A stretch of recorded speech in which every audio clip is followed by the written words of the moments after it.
कधी काळी काँग्रेस आणि राष्ट्रवादीचा बालेकिल्ला म्हणून ओळखला जाणारा अहिल्यानगर जिल्हा आता भाजपमय होत असल्याचं चित्र दिसू लागलंय. अजित पवारांच्या निधनानंतर नगरची राष्ट्रवादी पुन्हा उभी करणं जिकरीचं ठरणार आहे. त्यातच मुख्यमंत्री देवेंद्र फडणवीस यांचे नेतृत्व गुण आणि मदतीची भावना पाहता विरोधी पक्षातील अनेक मातब्बर नेते भाजपकडे आकर्षित होताना दिसतात. यात नगर जिल्ह्यातील काही दिग्गज नेत्यांची नावं चर्चेत आहेत. 2 दिवसांपूर्वी राहुरीच्या पोटनिवडणुकीत माजी मंत्री प्राजक्त तनपुरे यांनी निवडणूक न लढवण्याचा घेतलेला निर्णय आणि त्यानंतरच्या दिवशी ईडी कार्यालयातील त्यांची हजेरी तसंच मतदानाच्या 1 दिवस आधी ईडीकडून मिळालेली निर्दोष मुक्तता या सर्व घटनांची राजकीय विश्लेषकांकडून सांगड घातली जाते. अर्थातच तनपुरे यांनी हा निर्णय तालुक्याच्या विकासासाठी घेतला असावा असंही मानलं जातं. मात्र त्यांच्या भाजपशी वाढलेल्या जवळकीकडे भविष्यातील नव्या राजकीय समीकरणांच्या दृष्टीनं पाहिलं जात आहे. तरीही त्यांनी भाजप प्रवेशाबाबत कोणतीही अधिकृत वक्तव्य केलेलं नाही. आता चर्चा फक्त तनपुरे यांच्यापुरती मर्यादित नाही.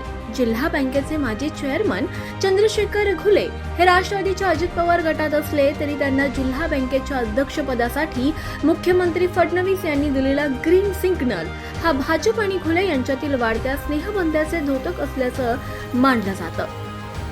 त्यांच्या कारखान्याला मिळालेली मदतही दुर्लक्षित करता येणार नाही. त्यामुळे घुले यांनी भविष्यात काही मोठा राजकीय निर्णय घेतल्यास आश्चर्य वाटण्याचं कारण नाही.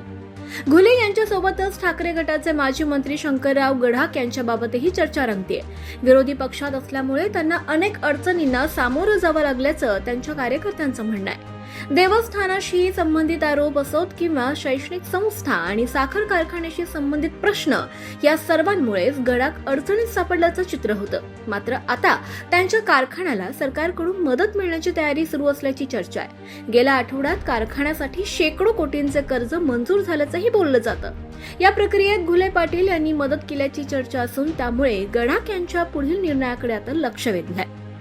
आमदार आशुतोष काळे यांचेही मुख्यमंत्री अनेकदा कौतुक करताना दिसले.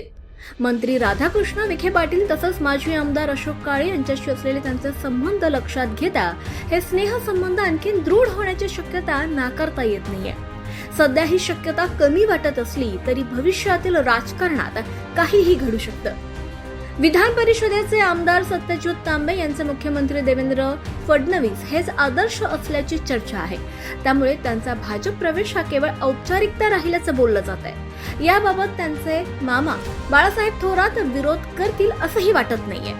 दरम्यान नगरचे आमदार संग्राम जगताप यांची भाजपशी वाढती जवळीकही आता स्पष्ट दिसू लागली आहे. महापालिका निवडणुकीतील भूमिका असो किंवा राहुरी पोटनिवडणुकीत त्यांचे मेहुणे अक्षय कर्डिले यांच्या प्रचारासाठी घेतलेल्या सभा या सर्वांमधून त्यांची भूमिका अधोरेखित होते. महापालिकेत राष्ट्रवादीपेक्षा भाजप केवळ 2 जागांनी मागे असल्यानं आगामी निवडणुकांमध्ये याचे परिणाम दिसू शकतात. त्यामुळे भाजप हा जगताप यांच्यासाठी सेफ पर्याय ठरू शकतो. एकूणच तनपुरे, घुले, गडा, काळे, तांबे आणि जगताप यांच्यासारख्या दिग्गज नेत्यांनी राजकीय दिशा बदलल्यास अहिल्यानगर जिल्हा पूर्णपणे भाजपमय होण्याची शक्यता आहे. आणि असं घडलं तर खासदार सुजय विखे पाटील या सर्व प्रक्रियेत किंगमेकर ठरतील अशी ही चर्चा आहे.